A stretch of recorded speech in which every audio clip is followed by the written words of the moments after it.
Dewi mengetahui suaminya Baskara berselingkuh dengan sahabatnya sendiri, Maya, ketika ia tidak sengaja menemukan percakapan WhatsApp mereka di ponsel suaminya yang tertinggal. Dengan diam-diam, ia menukar nomor telepon Maya di daftar kontak ponsel Baskara dengan nomor Tirta, suami Maya yang seorang jaksa. Kini Baskara tanpa sadar mengirimkan pesan-pesan mesum dan foto-foto intimnya kepada orang yang sama sekali berbeda. Mimpi buruk yang sesungguhnya terjadi ketika Tirta yang dikira Baskara sebagai istrinya datang mencarinya. Ini adalah sesuatu yang sama sekali tidak bisa diperkirakan oleh Dewi. Taksi berhenti di depan lobi apartemen 1 jam lebih awal dari jadwal. Dewi membayar ongkos kepada supir dan menaiki tangga yang sudah sangat dikenalnya.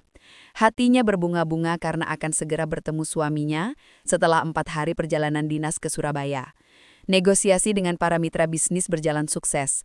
Kontrak telah ditandatangani, dan sekarang ia hanya ingin berbaring di pelukan Baskara dan menceritakan semua yang terjadi selama 2 hari terakhir.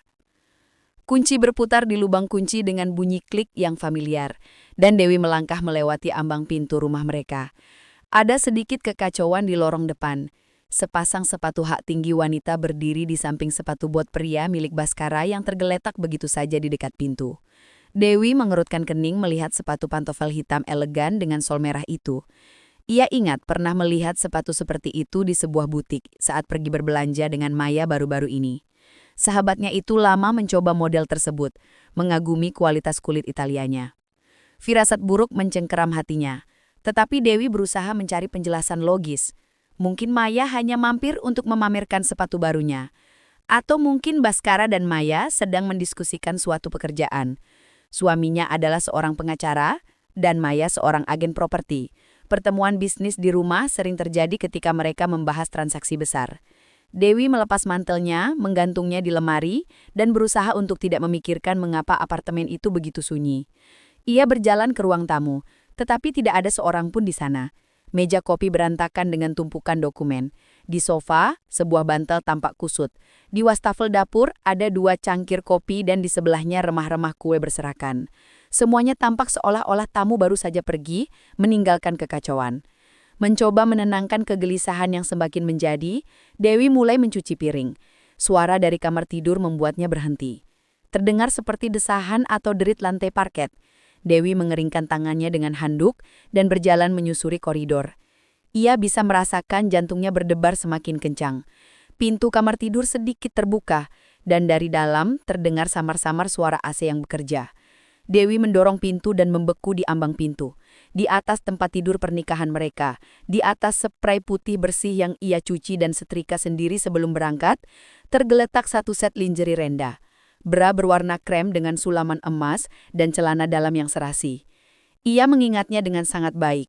Sebulan yang lalu, ia dan Maya berkeliling butik, memilih sesuatu yang istimewa untuk malam romantis bersama suami mereka.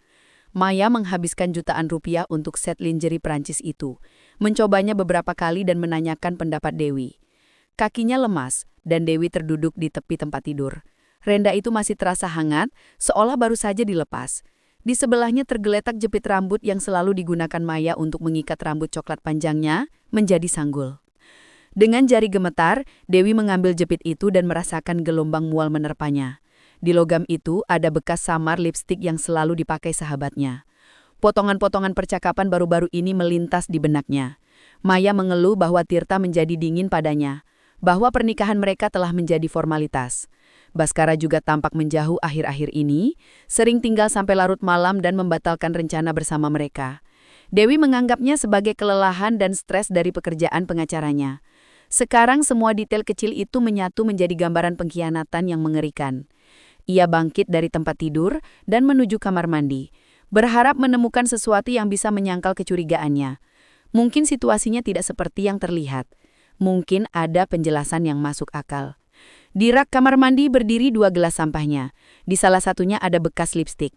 Di sebelahnya, sebotol sampahnya mahal yang kosong, yang mereka simpan untuk acara khusus.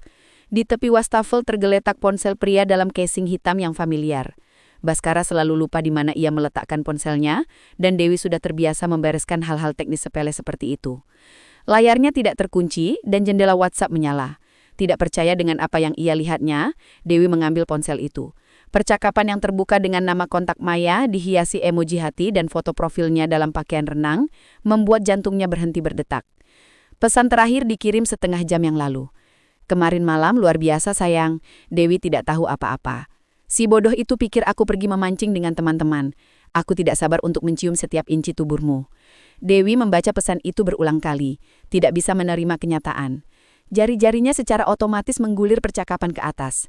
Pesan-pesan itu berasal dari 3 bulan terakhir, dan setiap pesan adalah pukulan yang menyakitkan di hatinya. Baskara menulis bahwa ia sangat merindukan sentuhan Maya, bahwa ia ingin menghabiskan seluruh akhir pekan bersamanya. Maya menjawab dengan semangat yang sama, menggambarkan fantasi-fantasi mereka dan rencana pertemuan berikutnya. Di antara teks-teks itu, ada foto-foto yang membuat Dewi memalingkan muka. Ia gemetar begitu hebat hingga ponsel itu hampir terlepas dari tangannya. Dalam percakapan itu, ia menemukan video yang direkam di kamar tidur mereka. Maya mengenakan lingerie renda yang sama yang sekarang tergeletak di tempat tidur. Baskara mencium lehernya, membisikkan kata-kata cinta yang sama yang dulu hanya ia ucapkan pada Dewi. Tanggal video menunjukkan hari kemarin saat Dewi sedang dalam perjalanan dinas. Percakapan menjadi lebih eksplisit. Maya menulis bahwa ia ingin Baskara menghamilinya, sehingga ia bisa meninggalkan Tirta yang membosankan. Ia menyebut suaminya, Tirta, si pembosan. Baskara menjawab bahwa ia siap meninggalkan Dewi yang hambar dan memulai hidup baru bersamanya. Mereka membahas rencana liburan bersama, apartemen yang akan mereka sewa, dan bahkan nama untuk anak masa depan. Dewi merosot dari lantai pancong helang yang dingin di kamar mandi dan menangis terseduh-seduh. 12 tahun pernikahan, rencana bersama, mimpi mereka untuk memiliki anak yang tidak pernah terwujud. Selama ini, ia menganggap Maya sebagai sahabat terbaiknya, berbagi dengannya rahasia terdalam, meminta nasihat di saat-saat sulit, dan ternyata Maya tidur dengan suaminya dan berencana menghancurkan hidupnya. Tiba-tiba, air matanya seolah mengering. Keputusasaan digantikan oleh amarah yang dingin. Dewi bangkit dari tempat tidur dan mengambil ponsel itu lagi. Jari-jarinya gemetar, tetapi sekarang karena amarah, bukan kesedihan. Jika mereka ingin memainkan permainan kotor, ia akan menunjukkan kepada mereka apa itu permainan yang sesungguhnya. Suami Maya, Tirta, dikenal karena cemburunya dan sifatnya yang meledak-ledak. Kenalan mereka mengingat skandal di sebuah pesta perusahaan ketika ia hampir berkelahi dengan seorang kolega yang mengajak Maya menari. Dewi masuk ke daftar kontak dan menemukan nomor Maya. Di sebelahnya ada nomor Tirta. Ia mengeditnya dengan tangan gemetar. Ia mengedit kontak sahabatnya itu, menghapus nomor aslinya, dan memasukkan nomor suaminya. Nama Maya tetap ia biarkan. Sekarang setiap pesan yang akan dikirim Baskara kepada kekasihnya akan sampai kepada suami yang dikhianati. Setelah menyimpan perubahan, Dewi dengan cermat menghapus jejaknya dari ponsel itu. Ia menghapus riwayat tindakan, mengosongkan sampah, dan bahkan menyeka sidik jarinya. Ia meletakkan ponsel itu kembali di tempat semula, di tepi wastafel. Ia membereskan lingerie renda Maya, memasukkannya ke mesin cuci agar Baskara tidak curiga ada orang lain di rumah. Dewi kembali ke ruang tamu dan duduk di kursi berlengan yang menghadap ke pintu masuk. Penantian itu tidak lama. Setengah jam kemudian terdengar bunyi kunci berputar dan Baskara muncul di ambang pintu. Ia tampak puas dan santai, rambutnya sedikit acak-acakan dan ada bekas lipstik samar di kemejanya. Melihat istrinya, ia terkejut sesaat, tetapi dengan cepat menguasai diri. Dewi, kau sudah pulang. Kukira kau baru tiba malam nanti. Ia mendekat dan mencium pipinya. Dewi merasakan aroma parfum asing. Negosiasinya selesai lebih awal, jadi aku ingin memberimu kejutan. Jawabnya berpura-pura senang bertemu suaminya. Baskara memeluknya dan ia merasakan jantung suaminya berdebar tegang. Bagaimana kabarmu? Apa yang kau lakukan tanpaku? Bekerja, bertemu klien, merindukanmu. Jawabnya menatap lurus ke matanya. Malam itu, Baskara duduk di ruang kerjanya seperti biasa, di depan komputer, membereskan dokumen. Dewi menyiapkan makan malam, diam-diam mengintipnya melalui pintu yang sedikit terbuka. Pada suatu saat ia mengambil ponselnya dan mulai mengetik pesan. Ekspresi pentiasi muncul di wajahnya, dan ia tersenyum ke layar. Ia tahu ia sedang menulis untuk Maya, tetapi sekarang penerimanya benar-benar berbeda. Aku sangat merindukan tubuhmu. Aku akan mengirimkan sesuatu yang panas. Ketik Baskara dan melampirkan video yang ia rekam di kamar mandi beberapa menit yang lalu. Dalam video itu, ia telanjang dan mengucapkan komentar-komentar cabul yang ditujukan untuk kekasihnya. Pesan itu terkirim ke Tirta Wijaya, seorang jaksa di Kejaksaan Negeri yang dikenal karena karakternya yang keras dan berprinsip. Dewi kembali ke dapur dan melanjutkan memasak, merasakan kelegaan yang aneh. Pembalasan dendam telah bermulai. Sekarang tinggal menunggu. Ia tidak tahu persis apa yang akan terjadi, tetapi ia yakin Tirta tidak akan membiarkan penghinaan seperti itu begitu saja. Baskara dan Maya akan membayar pengkhianatan mereka, dan keadilan akan menang. Saat makan malam, Baskara bersikap sangat manis dan perhatian. Ia bertanya tentang perjalanan dinas, berbagi rencana akhir pekan, dan bahkan menyarankan untuk mengunjungi orang tua Dewi.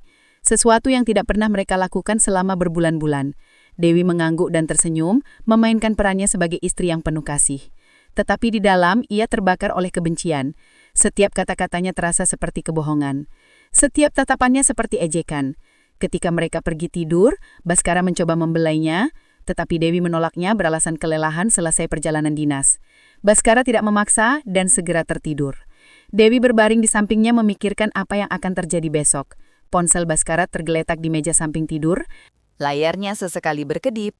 Mungkin itu Tirta mencoba memahami apa yang sedang terjadi dan siapa yang mengiriminya pesan-pesan aneh seperti itu. Jaksa Tirta Wijaya duduk di ruang rapat Kejaksaan Negeri mendengarkan laporan hasil operasi anti korupsi. Di depannya tergeletak sebuah map berisi materi kasus besar. 3 pejabat balai kota tertangkap basah menerima suap, dan sekarang mereka harus memutuskan bagaimana cara mempublikasikan pengungkapan ini. Tirta menyukai momen-momen seperti ini, ketika keadilan menang atas keserakahan dan kekejian manusia. Ponsel di saku jasnya bergetar. Tirta mengeluarkannya dan melihat pesan dari nomor tak dikenal, berisi file video. Ia mengerutkan kening dan menghapusnya tanpa membuka. Belakangan ini, spam cabul menjadi bencana dan ia tidak berniat membuang waktu untuk omong kosong seperti itu. Laporan berlanjut dan Tirta kembali membahas detail penangkapan. Beberapa menit kemudian, ponselnya berbunyi lagi. Kali ini, sebuah foto seorang pria yang tidak dikenal Tirta. Wajahnya kabur, tetapi tubuhnya tampak atletis. Tirta menghapusnya dengan jijik, mengutuk para penyebar spam. Ia berpikir untuk memblokir nomor itu, tetapi memutuskan untuk menunggu. Mungkin itu hanya kesalahan teknis. Pesan ketiga datang saat mereka sedang membahas strategi interogasi. Tirta diam-diam melirik layar. Sebuah video rasa ingin tahu mengalahkannya. Ia mengecilkan volume seminimal mungkin dan menutupi ponsel dengan tangannya. Pria yang sama muncul di layar dan sekarang suaranya terdengar suara yang familiar bagi Tirta. Pria itu mengucapkan kata-kata cabul yang ditujukan kepada seorang wanita. Dan ketika nama Maya disebut, jantung Tirta seolah berhenti. Ia menaikkan volume dan mendengarkan lebih saksama. Suara itu milik Baskara Aditama, seorang pengacara yang pernah beberapa kali ia hadapi di pengadilan. Pria di video itu mengatakan bahwa ia sangat merindukan tubuh Maya dan ingin bercinta dengannya saat ini juga. Wajah Tirta mengeras. Ia melompat dari kursinya, membuat kursi itu terjatuh ke belakang. Rekan-rekannya menoleh, terkejut dengan reaksi tiba-tiba dari jaksa yang biasanya sangat terkendali itu. "Maaf, ada urusan mendesak."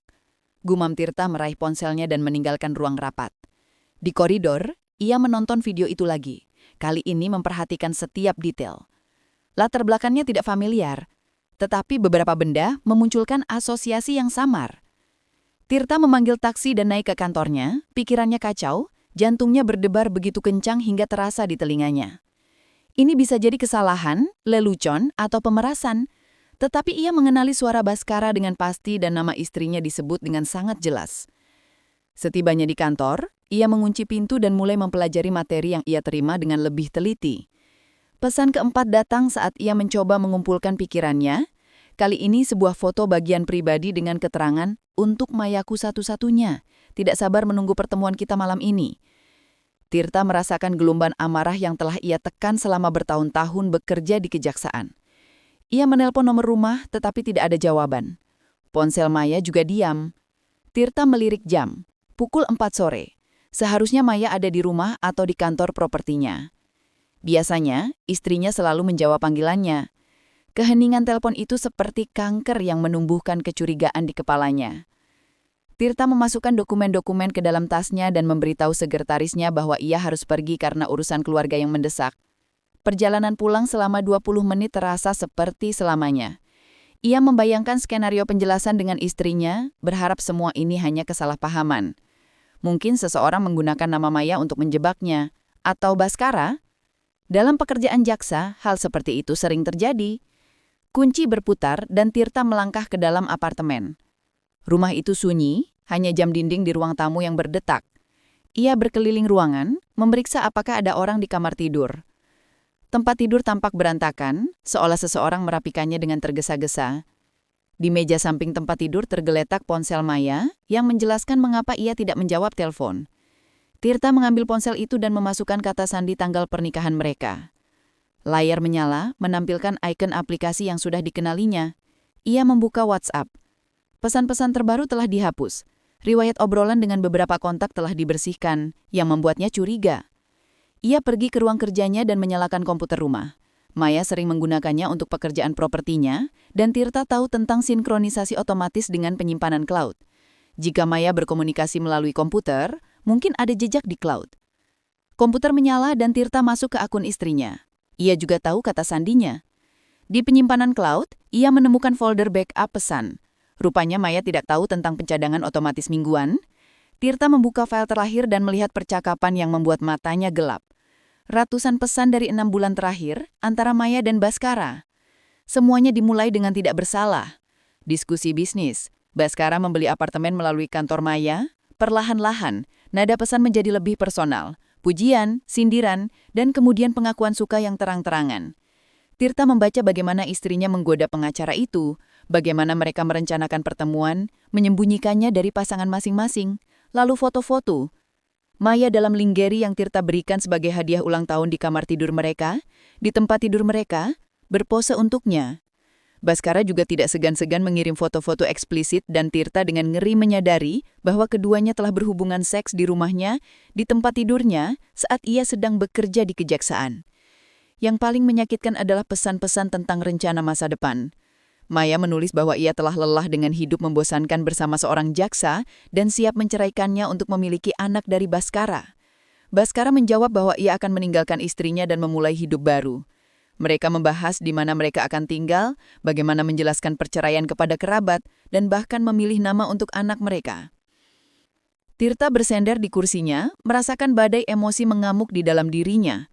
Rasa sakit, penghinaan, amarah, semuanya mencekik tenggorokannya. 12 tahun pernikahan, rencana bersama, keluarga. Semuanya bohong. Maya tidak hanya selingkuh, ia berencana menghancurkan hidup mereka dan pergi ke kekasihnya. Suara kunci di pintu membuatnya tersentak. Maya sudah pulang. Tirta mendengar istrinya masuk ke lorong, melepas sepatu dan menuju kamar tidur. Ia bangkit dari komputernya tanpa suara dan mengikutinya. Berhenti di ambang pintu kamar tidur, ia melihat istrinya yang membelakanginya sedang berganti pakaian. Di lehernya ada bekas ciuman samar yang tidak ada di pagi hari. "Dari mana saja kau?" tanyanya pelan. Maya berbalik dan kengerian melintas di matanya. Tetapi ia berhasil menyembunyikannya di balik senyuman. "Di kantor, ada urusan dengan klien. Kenapa kau pulang cepat sekali?" Ia mendekat, hendak menciumnya, tetapi Tirta menghindar. "Aku tahu tentang Baskara," katanya menatap lurus ke matanya. Wajah Maya menjadi pucat, tetapi ia masih mencoba memainkan peran sebagai istri yang tidak bersalah. "Apa maksudmu? Baskara siapa?" Tirta mengeluarkan ponselnya dan menunjukkan video yang ia terima beberapa jam sebelumnya. Maya menatap layar dan menyadari bahwa permainan telah berakhir. Kakinya lemas dan ia terduduk di tepi tempat tidur. "Tirta, aku bisa jelaskan." Ia memulai tetapi Tirta memotongnya dengan isyarat tangan. Jelaskan bagaimana kau tidur dengannya di tempat tidur kita. Bagaimana kau berencana meninggalkanku dan melahirkan anaknya." Suara Tirta meninggi dan Maya menyusut ketakutan. Ia belum pernah melihat suaminya dalam keadaan seperti ini. Tirta menjambak rambutnya dan menyeretnya ke komputer. "Lihat ini, lihat percakapanmu." Ia mendorong wajah Maya ke layar. Tempat korespondensi inti mereka terbuka. Maya menangis, mencoba melepaskan diri, tetapi cengkramannya terlalu kuat. Setengah tahun kau menipuku di depan mataku dan tidur dengan bajingan itu. "Maafkan aku, kumohon. Aku tidak bermaksud begitu. Itu terjadi begitu saja." Maya berlutut memeluk kakinya. "Aku mencintaimu. Itu adalah kesalahan." Tetapi Tirta tidak lagi mendengarkannya. Amarah telah menutupi akal sehatnya. Ia mendorong Maya dengan keras. Maya menabrak dinding dan merosot ke lantai. Bibirnya pecah karena membentur sudut meja. "Keluar dari rumahku," desisnya sambil menggertakkan gigi. "Keluar sekarang juga sebelum aku melakukan sesuatu yang tidak bisa diperbaiki." Maya mencoba bangkit tetapi kakinya tidak menurut. Darah dari bibirnya yang pecah meninggalkan noda merah di karpet putih. "Tirta, beri aku waktu untuk mengemasi barang-barangku," pintanya dengan suara gemetar. "Keluar!" teriaknya begitu keras hingga jendela bergetar. Maya berhasil bangkit dan berlari ke pintu keluar, tidak sempat mengambil pakaian atau dokumen. Tirta mendengar pintu depan dibanting dan menyadari bahwa ia sendirian. Apartemen itu tidak lagi terasa seperti rumah. Semuanya mengingatkan pada pengkhianatan. Tempat tidur tempat Maya berselingkuh. Kamar mandi tempat ia mandi setelah perselingkuhan. Dapur tempat ia sarapan setelah malam bersama kekasihnya. Tirta pergi ke ruang kerjanya dan membuka berangkas. Selain dokumen, ada sesuatu yang lain di sana. Sebuah pistol tidak terdaftar terbungkus kain berminyak tergeletak di sudut jauh. Ia mengambilnya, memeriksa magasinya. Semua peluru ada di tempatnya. Senjata itu adalah barang bukti dari sebuah kasus yang seharusnya ia hancurkan. Tetapi Tirta menyimpannya untuk jaga-jaga. Dengan tangan gemetar karena marah, ia menekan nomor Baskara. Pengacara itu menjawab setelah dering ketiga. Suaranya tenang dan ramah. Ini Tirta Wijaya, saya butuh konsultasi hukum mendesak tentang masalah sensitif. Bisakah kita bertemu di kantor Anda dalam 1 jam? Baskara setuju tanpa ragu. Tampaknya mengharapkan bayaran besar dari klien yang berpengaruh. Tirta memasukkan pistolnya ke dalam tasnya dan meninggalkan rumah. Udara malam terasa sejuk tetapi ia tidak merasakan dingin.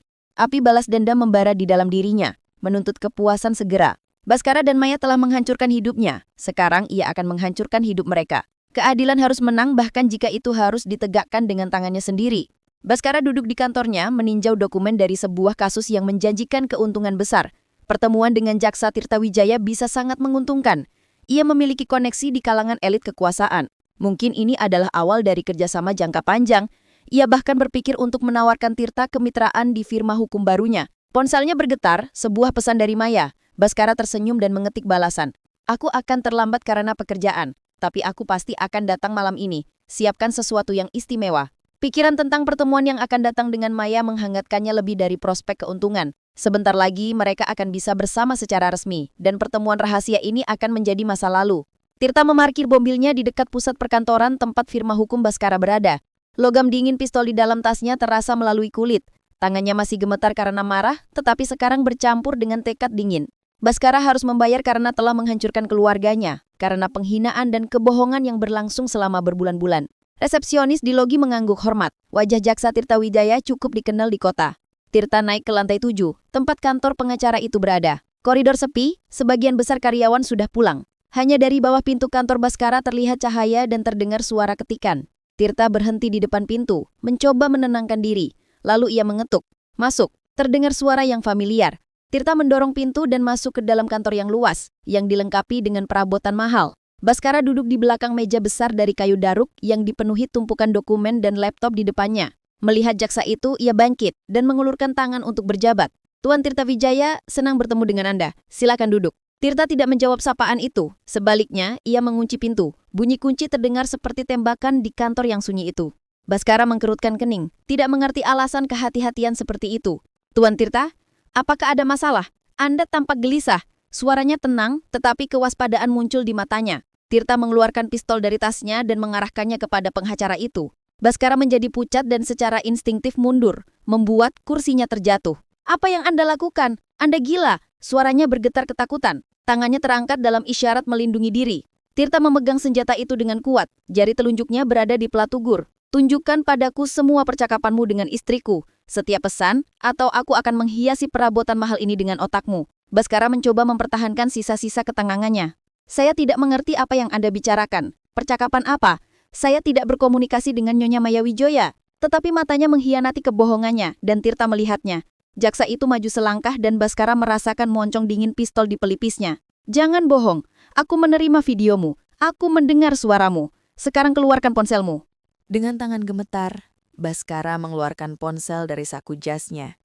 Dengan sentuhan jari, ia membuka layar dan masuk ke WhatsApp.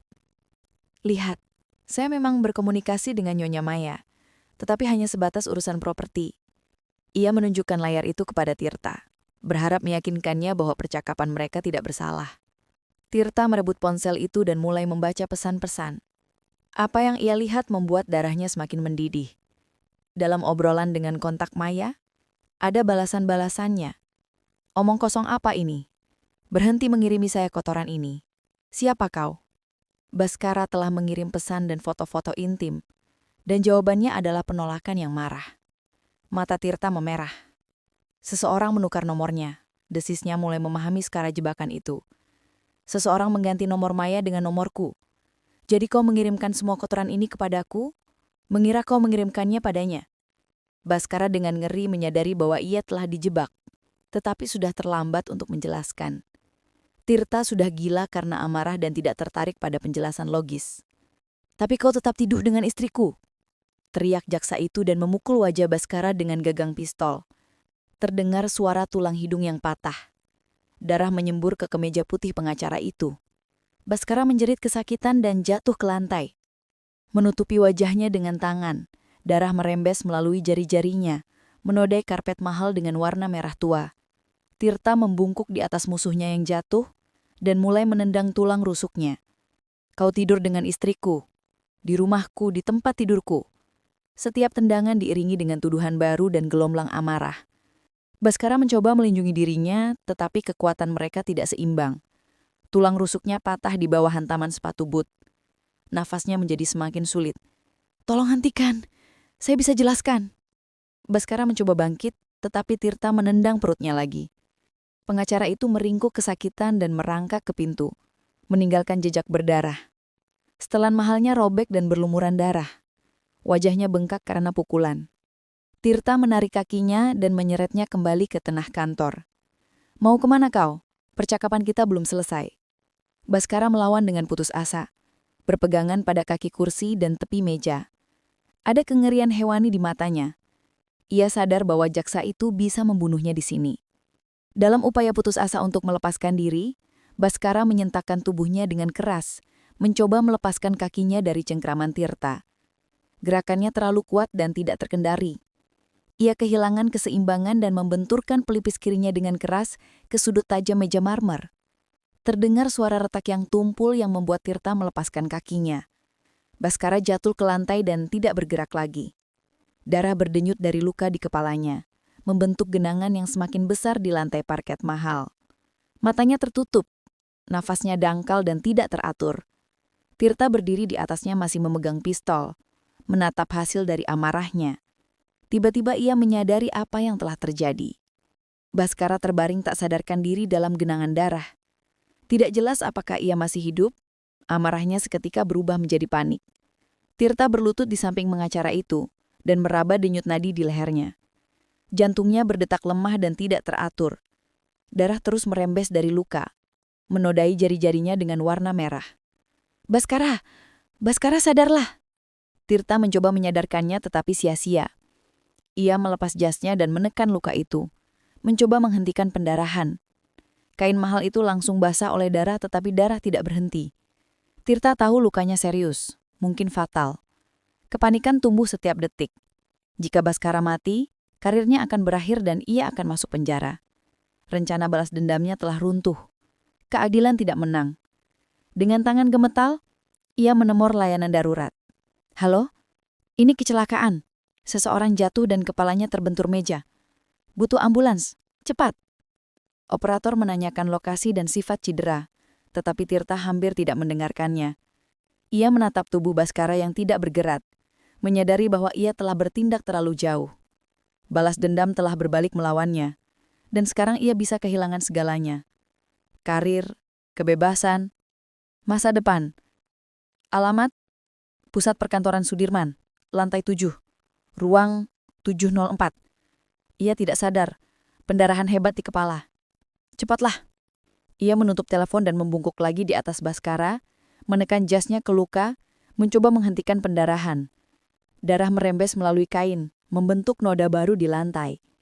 Tirta melihat sekeliling, mengevaluasi situasi. Kantor itu tampak seperti medan perang. Kursi terbalik, darah di lantai dan dinding, dokumen berserakan. Ia harus memikirkan sesuatu. Versi kejadian, pembelaan diri, kecelakaan, serangan mendadak dari pengacara. Ia dengan cepat menyembunyikan pistol di dalam tasnya dan mencoba merapikan diri. Ada noda darah di kemejanya. Tetapi itu bisa dijelaskan sebagai upaya pertolongan pertama. Rambutnya acak-acakan, wajahnya memerah karena tegang, tetapi itu sesuai dengan gambaran seseorang yang mencoba menyelamatkan korban. Suara sirine ambulans membuatnya tersentak. Petugas medis menaiki tangga. Suara mereka menggema di koridor. Tirta menatap Baskara untuk terakhir kalinya. Ia masih tidak sadar. Nafasnya hampir tidak terdengar. Mungkin pengacara itu tidak akan pernah sadar. Dan bahkan jika sadar, ia tidak akan ingat apa yang terjadi. Pintu terbuka dan petugas medis bergegas masuk ke kantor dengan tandu dan peralatan. Apa yang terjadi di sini? Tanya petugas medis senior dengan cepat menilai situasi. Tirta mencoba berbicara tenang dan meyakinkan. Kami sedang membahas masalah bisnis. Tiba-tiba ia menjadi agresif, mulai berteriak, lalu tersandung dan kepalanya terbentur meja. Saya langsung menelpon 119. Petugas medis membungkuk di atas Baskara, memeriksa tanda-tanda hidup. Trauma kepala serius. Kemungkinan patah tulang dasar tengkorak, kata dokter. Butuh rawat inap dan operasi darurat. Mereka dengan profesional memasang penyangga leher pada korban, memasang infus, dan memindahkannya ke tandu. Anda keluarganya? Tanya petugas medis kepada Tirta. Bukan, saya kerja. Kami bertemu untuk urusan bisnis. Kalau begitu, Anda harus memberikan kesaksian kepada polisi. Ini semua ulahmu. Kau yang merencanakan semuanya. Gara-gara kau, Tirta hampir membunuh Baskara. Kau ingin balas dendam? Suaranya bergetar karena amarah dan keputusasaan. Dewi mencoba berpura-pura tidak bersalah. Apa maksudmu? Aku baru tahu dari polisi, tetapi Maya tidak percaya sepatah kata pun. Jangan bohong. Tirta menerima pesan dari Baskara. Siapa lagi yang bisa merencanakan pertemuan ini? Siapa lagi yang tahu tentang hubungan kita? Ia menangis dan berteriak menarik perhatian staf medis. Satpam rumah sakit mendekat, mencoba menenangkan Maya. Ini rumah sakit, tolong tenang. Maya melepaskan diri dari tangan mereka dan menatap Dewi dengan kebencian. Aku akan membuktikan kau bersalah. Baskara menjadi seperti ini karena pembalasan dendamu. Ia berbalik dan pergi meninggalkan Dewi dengan rasa bersalah yang menggerogoti. Sementara itu, Tirta menggunakan koneksinya di kejaksaan untuk mencoba meredam kasus ini. Ia bertemu dengan kepala departemen investigasi dan menjelaskan situasi dengan cara yang menguntungkan baginya. Pengacara Baskara Atitama memanggil saya untuk konsultasi, tetapi ia berperilaku aneh. Mungkin di bawah pengaruh narkoba atau alkohol. Saya mencoba menenangkannya, tetapi ia tersandung dan kepalanya terbentur. Ini kecelakaan.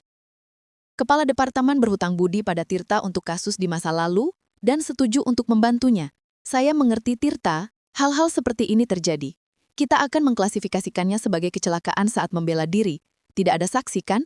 Tirta mengangguk lega. Tidak ada. Kamera di kantor sedang dalam perbaikan. Itu bohong, tetapi tidak ada yang akan memeriksanya. 1 jam setelah percakapannya dengan Dewi, Inspektur Wibowo menerima telepon dari atasannya. Wibowo, tutup kasus Baskara Aditama. Itu kecelakaan, tidak ada unsur pidana. Selesaikan dokumennya dan beralih ke kasus lain. Penyidik itu mencoba membantah. Tapi Pak, ada beberapa kejanggalan. Atasannya memotong. Kasus ditutup. Ini perintah dari atas. Wibowo menutup telepon dengan frustasi. Selama bertahun-tahun bekerja di kepolisian, ia tahu bahwa kasus seringkali ditutup karena alasan politik. Pengaruh jaksa Tirta Wijaya memungkinkannya untuk menghindari penyelidikan serius. Tetapi penyidik itu tidak akan menyerah. Ia akan terus menyelidiki keadaan kasus ini secara tidak resmi. Dewi menghabiskan malam di rumah sakit, duduk di samping tempat tidur suaminya. Ia membacakan buku yang tidak bisa ia dengar. Berbicara dengan orang yang tidak bisa menjawab. Para dokter mengatakan pasien koma terkadang dapat merasakan kehadiran dan mendengar suara, dan itu bisa membantu mereka sadar. Ia berpegang pada harapan ini, mencoba menekan rasa bersalahnya. Pada suatu Rabu pagi, saat Dewi membacakan artikel dari koran tentang metode baru pengobatan cedera kepala untuk Baskara, kelopak matanya berkedip. Awalnya ia mengira itu hanya imajinasinya, tetapi kemudian Baskara perlahan membuka matanya. Pandangannya kabur dan bingung. Ia mencoba menfokuskan pandangannya pada benda-benda di sekitarnya. Dewi meraih tangannya dan merasakan tekanan balasan yang lemah. Baskara, Baskara, kau mendengarku? Ia menekan tombol panggilan perawat. Jantungnya berdebar kencang karena gembira dan takut. Baskara mencoba mengatakan sesuatu, tetapi hanya suara tidak jelas yang keluar dari mulutnya. Tangan kanannya tidak bergerak, dan wajahnya miring. Sisi kirinya tampak normal, tetapi sisi kanannya seolah membeku. Seorang perawat berlari masuk dan memanggil dokter. Dokter Handoko melakukan pemeriksaan cepat dan mengkonfirmasi apa yang ditakuti semua orang. Hemiparesis kanan dan afasia, perlumpuhan sisi kanan tubuh, dan kerusakan parah pada fungsi bicara. Ia menyinari mata Baskara dengan senter, memeriksa refleks, dan mengajukan pertanyaan sederhana. Baskara mengerti apa yang terjadi, tetapi tidak bisa menjawab dengan kata-kata. Hanya menggerong dan menunjuk dengan matanya. Setelah dokter pergi, Baskara menatap Dewi untuk waktu yang lama. Di matanya ada kengerian dan permohonan, seolah ia ingin mengatakan sesuatu yang sangat penting. Dewi mendekat, mencoba memahami apa yang ia inginkan. Ada apa sayang? Apa yang ingin kau sampaikan? Baskara dengan susah payah mengangkat tangan kirinya dan menunjuk ke arahnya lalu ke dirinya sendiri. Air matanya menggenangi di matanya. Hari-hari berikutnya didedikasikan untuk rehabilitasi. Seorang terapis bicara mencoba memulihkan kemampuan bicara Baskara, dan seorang fisioterapis mencoba mengembangkan sisi kanan tubuhnya yang lumpuh. Kemajuannya lambat dan menyakitkan. Baskara hanya bisa mengucapkan beberapa suku kata, dan tangan kanannya tetap tanpa nyawa. Para dokter mengatakan pemulihan penuh tidak mungkin, tetapi dengan terapi jangka panjang, beberapa perbaikan mungkin terjadi. Dewi menerima pesan dari nomor tak dikenal yang memintanya bertemu di sebuah kafe di kota tua. Tanda tangannya singkat, Inspektur Wibowo, kita perlu bicara. Ia tahu percakapan ini tidak bisa dihindari, tetapi ia tetap merasa takut. Selama 2 minggu ini, ia hampir percaya bahwa kasus ini benar-benar telah ditutup. Kafe itu setengah kosong, musik tenang mengalir. Wibowo duduk di sudut jauh dengan sebuah mapel penuh dokumen di depannya. Ia tampak lelah tetapi bertetas. Ibu Dewi, terima kasih sudah datang. Ada sesuatu yang ingin saya tunjukkan. Ia membuka mapel dan mengeluarkan cetakan pesan. Ini semua pesan yang diterima Jaksa Tirta pada hari insiden. Saya memeriksa metadata mereka. Dewi merasa darahnya surut dari wajahnya. Mereka sudah dalam perjalanan. Jantung Tirta mencelos ketakutan, tetapi ia mengangguk berpura-pura siap bekerja sama. Tentu, saya akan menceritakan semua yang saya lihat. Petugas medis membawa Baskara keluar dari kantor, meninggalkan Tirta sendirian dengan hasil amarahnya. Darah di lantai mulai mengering, berubah menjadi kerak gelap. Udara dipenuhi bau logam darah dan ketakutan. Tirta tahu hidupnya telah berubah selamanya, bahwa ia telah melewati batas yang tidak bisa diubah. Beberapa menit kemudian, polisi masuk ke kantor. Seorang inspektur senior memperkenalkan diri dan mulai menanyakan tentang insiden tersebut. Tirta menceritakan versi yang telah ia siapkan. Pertemuan bisnis. Serangan mendadak dari pengacara, kecelakaan. Statusnya sebagai jaksa menguntungkannya. Polisi memperlakukannya dengan hormat dan tidak meragukan kata-katanya. Kami akan membuat laporan. Sepertinya ini kecelakaan biasa, kata inspektur. Jika korban selamat dan memberikan kesaksian, kami akan melanjutkan penyelidikan. Tapi Tirta mengangguk dalam hati berdoa agar Baskara meninggal atau menderita amnesia. Hasil lain bisa menghancurkan versinya. Setelah polisi selesai memeriksa tempat kejadian, Tirta akhirnya bisa meninggalkan kantor. Dalam perjalanan pulang, dalam keheningan, ia memikirkan apa yang telah terjadi. Pembalasan dendam telah terjadi, tetapi tidak seperti yang ia rencanakan. Alih-alih kemenangan, keadilan itu menjadi kekacauan berdarah yang bisa mengubur karir dan hidupnya. Sekarang, ia hanya bisa menunggu dan berharap keberuntungan berpihak padanya. Ruang operasi di Rumah Sakit Pusat Jakarta bermandikan cahaya terang dari lampu bedah. Dr. Handoko, seorang ahli bedah saraf, membungkuk di atas Baskara yang kepalanya telah dicukur dan tengkoraknya dibuka. Asisten menyilahkan instrumen dan perawat memantau tanda-tanda vital di monitor. Situasinya suram.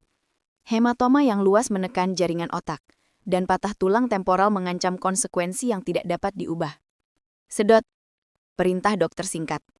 Mengeluarkan gumpalan darah dari rongga tengkorak. Di bawah lampu terang, area otak yang rusak tampak dengan warna dan tekstur yang tidak normal. Selama 20 tahun praktiknya, Dr. Handoko telah melihat banyak cedera kepala.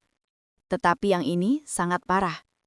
Pukulan itu mengenai tepat di area temporal, tempat pembuluh darah dan pusat saraf penting berada. Tekanan darah turun, lapor ahli anestesi, menunjuk ke indikator alat. Denyut nadi Baskara menjadi tidak teratur, dan tekanan darahnya turun ke tingkat kritis. Dokter mempercepat operasi. Tahu bahwa waktu hampir habis. Ia dengan hati-hati mengangkat serpihan tulang, mencoba menghentikan pendarahan internal. Tetapi kerusakannya terlalu parah. 4 jam kemudian, operasi selesai. Dr. Handoko melepas sarung tangannya dan menghela napas berat, menatap tubuh pasien. Kerusakan otak yang luas. Peluang bertahan hidup minimal, katanya kepada residen, menuliskan instruksi pasca operasi. Bahkan jika ia bertahan, kemungkinan besar ia akan berada dalam kondisi vegetatif. Kita perlu memberitahu keluarga tentang keseriusan situasinya. Baskara dipindahkan ke unit perawatan intensif dan dihubungkan dengan mesin ventilator. Banyak selang dan kabel melilit tubuhnya. Monitor menunjukkan tanda-tanda vital yang lemah tetapi stabil. Kepalanya dibalut perban, wajahnya bengkak karena pukulan, dan sisi kanan tubuhnya tidak bergerak. Para dokter hanya bisa menunggu dan berharap akan keajaiban. Dewi menerima telepon dari polisi pada pukul 21 malam. Ia duduk di rumah, mencoba membaca buku. Tetapi pikirannya terus kembali pada apa yang telah ia lakukan. Saat telepon berdering, jantungnya serasa melompat ke tenggorokan. Ibu Dewi Aditama, ini kantor jaga Polsek Jakarta Pusat. Suami Anda mengalami kecelakaan. Ia dalam kondisi kritis di rumah sakit. Dunia seolah berputar. Dewi telah mengantisipasi konsekuensi dari balas dendamnya. Tetapi, tidak seserius ini. Apa yang terjadi? Di mana dia? Tanyanya dengan suara gemetar. Meskipun di dalam hati, ia sudah tahu jawabannya. Trauma kepala di kantornya. Mereka akan memberitahu Anda detailnya di rumah sakit. Tolong segera datang. Telepon terputus meninggalkan Dewi sendirian dengan kengerian bahwa rencana balas dendamnya telah berjalan terlalu jauh. Perjalanan 20 menit ke rumah sakit terasa seperti selamanya. Dewi duduk di taksi, berdoa agar apa yang terjadi pada Baskara tidak ada hubungannya dengan pertukaran nomor teleponnya. Mungkin itu benar-benar kecelakaan. Mungkin Tirta tidak menerima pesan-pesan itu. Tetapi di dalam hatinya, ia tahu itu tidak benar. Unit gawat darurat rumah sakit dipenuhi dengan keramaian seperti biasa di malam hari. Dewi berlari ke perawat jaga, menyebutkan nama suaminya, Baskara Aditama. Dia di unit perawatan intensif setelah operasi. Anda bisa bicara dengan dokter yang merawatnya. Perawat itu menunjuk ke arah koridor tempat beberapa orang berseragam berdiri di dekat kantor kepala isu. Inspektur Wibowo memperkenalkan diri dan mengundang Dewi ke ruangan terpisah. Ia adalah pria paruh baya, dengan wajah lelah dan mata tajam. Ibu Dewi, saya perlu menanyakan beberapa hal tentang suami Anda. Bagaimana hubungan kalian akhir-akhir ini? Apakah ada konflik? Masalah? Nada suaranya sopan, tetapi gigih. Dewi mencoba terlihat semeyakinkan mungkin. Pernikahan kami bersempurna. Tidak ada masalah. Baskara adalah suami yang luar biasa, dan kami saling mencintai. Kata-kata itu sulit diucapkan. Setiap kata adalah kebohongan. Tetapi ia tahu, ia harus memainkan peran sebagai istri yang penuh kasih. Penyidik itu mengamati reaksinya dengan cermat, membuat catatan di buku catatannya. Aneh, lanjut Wibowo. Kondisi insiden ini menimbulkan pertanyaan. Suami Anda bertemu di kantornya dengan Jaksa Tirta Wijaya. Menurut Tuan Tirta, suami Anda tiba-tiba menjadi agresif, tersandung, dan kepalanya terbentur. Tetapi pemeriksaan medis menunjukkan bahwa cedera seperti itu tidak mungkin terjadi karena jatuh biasa. Dewi merasakan kengerian yang mencekam. Saya tidak mengerti apa yang Anda maksud, katanya, mencoba tetap tenang. Baskara tidak pernah agresif. Pasti ada kesalahpahaman. Penyidik itu mengangguk, tetapi matanya tetap curiga. Kita akan bisa melanjutkan penyelidikan ketika suami Anda sadar dan kita mendengar versinya. Setelah percakapan penyidik, Dewi akhirnya diizinkan untuk melihat suaminya. Pemandangan Baskara di unit perawatan intensif mengguncangkan jiwanya. Ia terbaring tak bergerak, dikelilingi oleh peralatan medis. Wajahnya hampir tidak bisa dikenali karena bengkak dan memar. Kepalanya dibalut perban, selang, di hidung dan tenggorokannya, kabel monitor, semuanya adalah gambaran seseorang di ambang hidup dan mati. Dokter jaga menjelaskan keseriusan situasinya. Trauma kepala berat, koma. Prognosisnya terlalu tinggi. Tetapi bersiaplah untuk yang terburuk. Bahkan jika ia bertahan, kemungkinan besar akan ada konsekuensi serius. Kelumpuhan, kehilangan kemampuan berbicara, gangguan memori. Kata-kata itu terdengar seperti vonis bagi Dewi. Ia menyadari bahwa balas dendamnya telah berubah menjadi tragedi. Di koridor rumah sakit, ia berpapasan dengan Maya. Sahabat itu tampak mengerikan. Perban di wajahnya, memar di tangannya, matanya merah karena menangis. Melihat Dewi, Maya melontarkan tuduhan. Di cetakan itu nomor pengirim dan penerima, waktu pengiriman, dan bahkan lokasi terlihat jelas.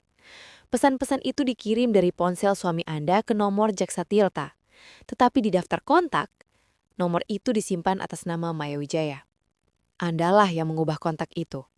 Suaranya tenang, tetapi matanya menunjukkan keyakinan akan kebenarannya. Saya tidak mengerti apa yang Anda maksud. Coba Dewi membantah, tetapi suaranya bergetar. Wibowo mengeluarkan dokumen lain. Pemeriksaan teknis menunjukkan bahwa kontak itu diubah sehari sebelum insiden. Waktu perubahan bertepatan dengan kembalinya Anda dari perjalanan dinas. Ini bukan kebetulan. Ibu Dewi, ini adalah provokasi yang menyebabkan percobaan pembunuhan. Penyidik itu membungkuk di atas meja. Tatapannya menjadi tegas. Bersaksilah melawan Tirta. Ceritakan semua yang sebenarnya, dan saya akan memastikan dia masuk penjara. Jika tidak, saya harus menuntut Anda sebagai penghasut percobaan pembunuhan. Saya punya cukup bukti untuk menuntut Anda atas provokasi kejahatan. Dewi menyadari bahwa ia terjebak tanpa jalan keluar yang mudah. Saya butuh waktu untuk berpikir, katanya. Bangkit dari meja. Wibowo mengangguk. Saya beri Anda 3 hari. Setelah itu saya akan bertindak sesuai hukum. Terlepas dari keputusan Anda, pikirkan suami Anda. Ia menderita karena balas dendam Anda. Apakah Anda benar-benar akan membiarkan pelaku sebenarnya tidak dihukum? Dewi meninggalkan kafe, merasa harapan terakhirnya bahwa semuanya akan baik-baik saja telah hancur. Keesokan harinya, Maya datang ke rumah sakit. Ia tampak mengerikan, kurus dengan lingkaran hitam di bawah matanya, mengenakan pakaian murah. Setelah Tirta mengusirnya dari rumah, ia tinggal dengan seorang teman, mencoba mencari pekerjaan dan tempat tinggal. Melihat keadaan Baskara, ia menangis terseduh-seduh. Baskara, apa yang telah mereka lakukan padamu? Ini semua salahku, maafkan aku. Baskara menatapnya dan mencoba mengatakan sesuatu. Perawat membawakan tablet dengan huruf besar untuk komunikasi. Dengan tangan kirinya, ia perlahan dengan susah payah menggerakkan kursor di layar. Setiap huruf membutuhkan usaha. Jari-jarinya tidak menurut, tetapi ia terus dengan keras kepala.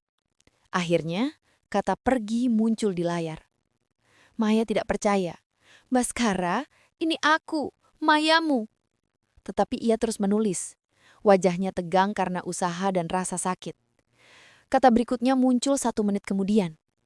Selamanya. Maya memegangi hatinya seolah terkena pukulan fisik. Kau tidak bisa mengatakan itu. Kita saling mencintai. Kita punya rencana untuk bersama. Baskara menutup matanya. Tubuhnya mulai kejang. Monitor berbunyi menunjukkan nilai kritis untuk denyut nadi dan tekanan darah. Perawat berlari masuk dan menekan tombol alarm. Semua keluar, pasien butuh istirahat. Maya mundur ke pintu keluar. Tidak bisa percaya bahwa pria yang demi dia ia hancurkan pernikahannya, kini menolaknya. Di koridor, ia berpapasan dengan Dewi yang berlarian karena suara alarm.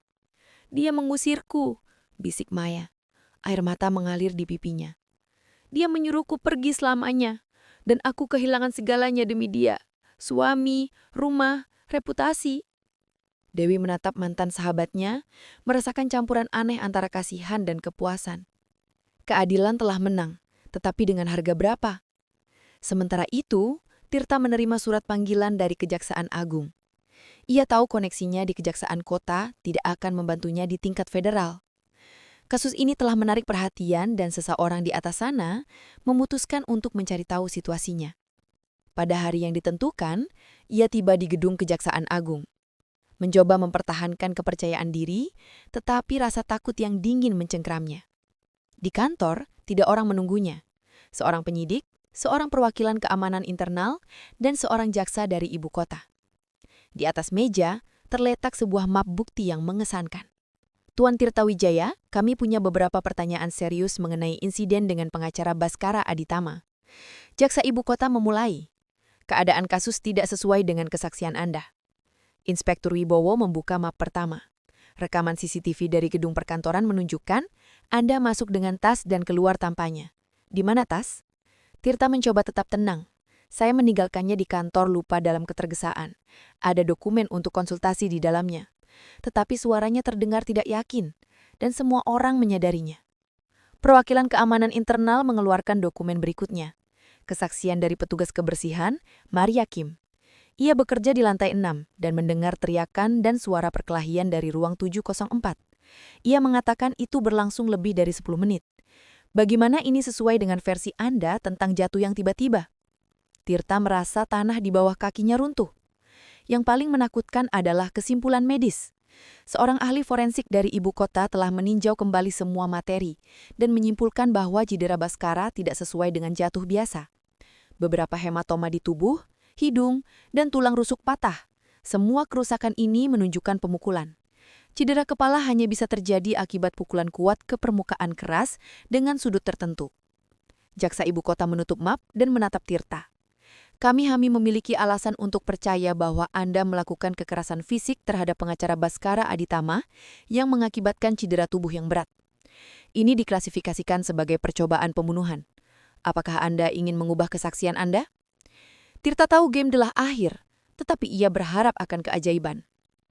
Saya meminta pengacara, katanya, menggunakan haknya untuk membela diri. Jaksa itu mengangguk, itu hak Anda, tetapi bukti berbicara sendiri.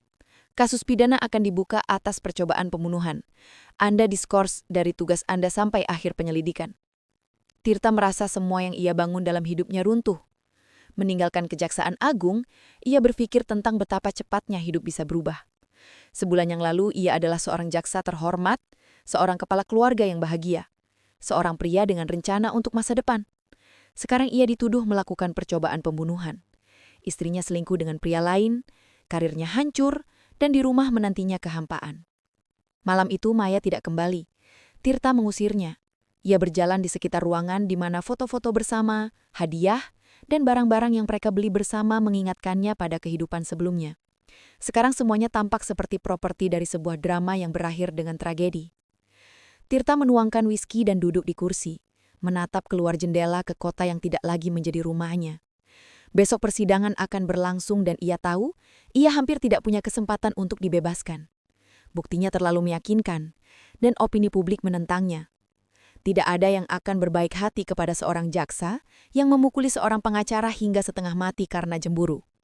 Ia berpikir tentang Dewi. Ia dengan cerdik merencanakan semuanya. Ia menghancurkan semua orang yang mengkhianati kepercayaannya. Tetapi dengan harga berapa? Suaminya menjadi cacat, Maya kehilangan segalanya dan ia sendiri diadili. Balas dendam ternyata adalah pedang bermata dua yang menebas semua orang. Ruang sidang penuh sesak dengan wartawan dan orang-orang yang ingin tahu. Kasus seorang jaksa yang dituduh melakukan percobaan pembunuhan terhadap seorang pengacara karena cemburu menarik perhatian seluruh kota. Dewi duduk di kursi saksi, merasakan puluhan mata menatapnya. Pengacaranya telah memberitahunya sebelumnya bagaimana harus bersikap dan apa yang harus dikatakan.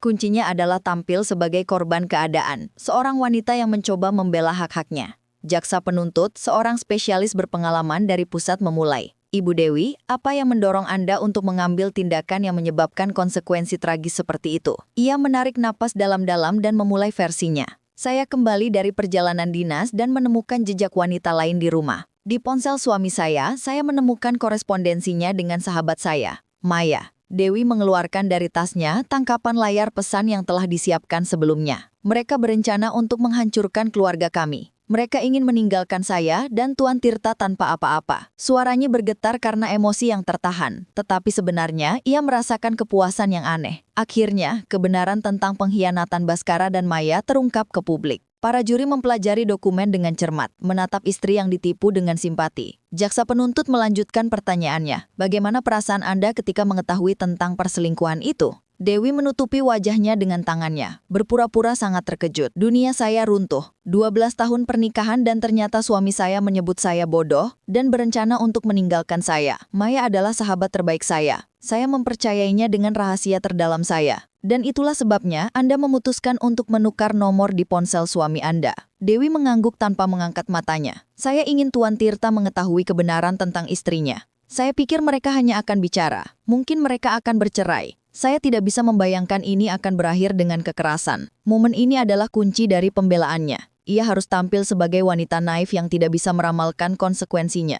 Pengacara Tirta mencoba merusak kesaksiannya. Ibu Dewi, apakah Anda tidak tahu tentang sifat meledak-ledak klien saya? Apakah Anda tidak mengerti bahwa provokasi seperti itu bisa berakhir dengan tragedi? Dewi menatapnya dengan keterkejutan tulus. Saya mengenal Tuan Tirta sebagai orang tenang, seorang jaksa yang terhormat. Bagaimana saya bisa tahu ia mampu melakukan hal seperti itu? Keheningan di ruang sidang pecah ketika sebuah kursi roda yang membawa Baskara didorong masuk. Berbulan-bulan rehabilitasi telah memungkinkannya untuk mengucapkan beberapa suku kata. Tetapi bicaranya sangat terganggu. Sisi kanan tubuhnya benar-benar lumpuh, kepalanya miring ke samping. Dewi menatap suaminya dan merasakan tusukan hati nurani. Ia tampak seperti bayangan dari dirinya yang dulu. Seorang terapis wicara membantu Baskara memberikan kesaksian. Setiap kata diucapkan dengan susah payah. Wajahnya tegang karena usaha. Dia ingin membunuhku, katanya, menunjuk ke arah Tirta dengan tangan kirinya. Dia memukulku dengan pistol. Ruang sidang membeku dalam keheningan mendengarkan pengakuan yang menyakitkan ini. Bahkan para wartawan yang sinis pun merasakan kasihan pada pria cacat itu. Tirta duduk di bangku terdakwa, menunjukkan kepalanya. Berbulan-bulan penyelidikan dan menunggu persidangan telah membuatnya tua beberapa tahun. Uban muncul di rambutnya, wajahnya menjadi kurus dan keputusasaan terlihat di matanya.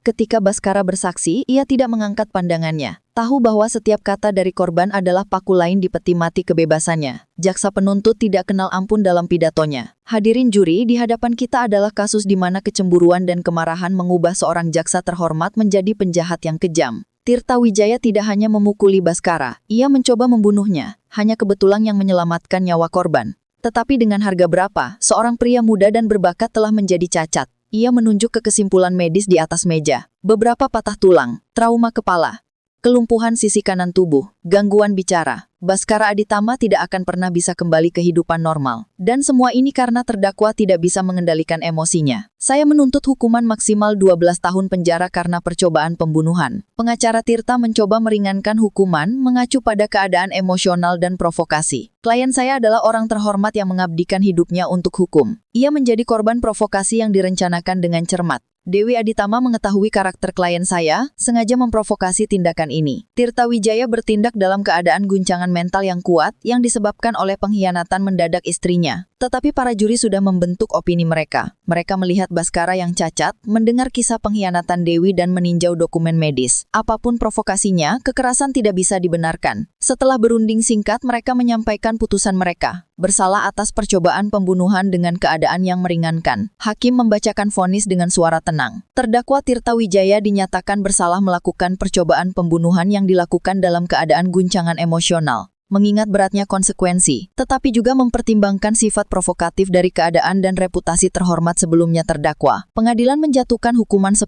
tahun di penjara dengan keamanan maksimum. Penjaga mendekati Tirta untuk memborgolinya. Ia bangkit perlahan dan menatap ruang sidang untuk terakhir kalinya. Pandangannya berhenti pada Dewi yang duduk di baris pertama. Saat mereka melewatinya, ia membungkuk dan berbisik, "Dengan balas dendamu, kau menghancurkan hidupku, hidupnya, hidupmu sendiri. Apakah itu sepadan?" Dewi tidak menjawab tetapi wajahnya sesaat berkedut entah karena kemenangan atau penyesalan. Setelah persidangan, kehidupan semua peserta berubah secara radikal. Dewi mengajukan gugatan cerai dengan alasan bahwa kehidupan bersama dengan Baskara tidak mungkin karena kondisinya. Pengadilan mengabulkan permintaannya dan sebagai kompensasi atas kerugian moral, memberinya semua harta bersama. Apartemen, villa, mobil, dan rekening bank semuanya menjadi miliknya. Baskara dipindahkan ke panti jompo khusus untuk penyandang disabilitas. Satu-satunya orang yang mengunjunginya adalah dokter dan pekerja sosial. Mantan rekan dan teman-temannya melupakan dia. Tidak tahan melihat bagaimana seorang pengacara yang sukses berubah menjadi seorang penyandang cacat yang tidak berdaya. Ia hanya bisa berkomunikasi dengan mengedipkan mata dan mengangguk, terkadang mengucapkan beberapa suku kata. Tetapi ia tidak pernah bisa memulihkan kemampuan bicara yang koheren. Maya tidak tahan dengan aib dan tekanan publik. Setelah persidangan, ketika detail perselingkuhannya terungkap,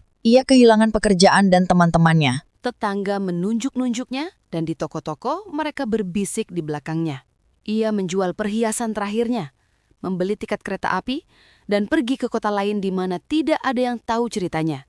Di Kota Baru, Maya bekerja sebagai penjual di sebuah toko kecil, menyewa sebuah kamar di apartemen komunal dan hidup dengan nama lain.